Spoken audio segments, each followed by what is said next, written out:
আলাইকুম সবাইকে। Remember this coil.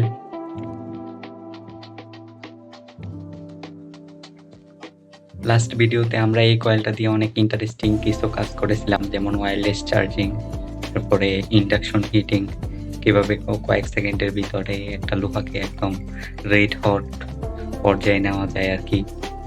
তো আজকে আমরা এই কয়েলটার এই সার্কিটটাতে আমরা এই কয়েলটা চেঞ্জ করব এবং আরো ইন্টারেস্টিং অ্যাপ্লিকেশন দেখব। আজকে আমরা এই লাল কয়েলটা চেঞ্জ করে এই কয়েলটা লাগাবো। এটা হচ্ছে একটা স্টেপ ডাউন ট্রান্সফরমার। এখানে ভিতরে একটা আয়রন কোর আছে। এই আয়রন কোরটাতে 6 টার্নের একটা প্রাইমারি লাগানো আছে। এই যে এটা হচ্ছে 6 টার্নের প্রাইমারি, আর সিঙ্গেল টার্নের একটা সেকেন্ডারি আছে। এটা হচ্ছে এই সিঙ্গেল টার্নের সেকেন্ডারি। তো আমরা এই এই ট্রান্সফরমারটা ছোট দেখতে হলেও কিন্তু এটা খুবই পাওয়ারফুল। এটা দিয়ে আমরা লোহা গলাইতে পারবো। আজকে দেখবো কিভাবে এটা দিয়ে লোহা গলানো যায়।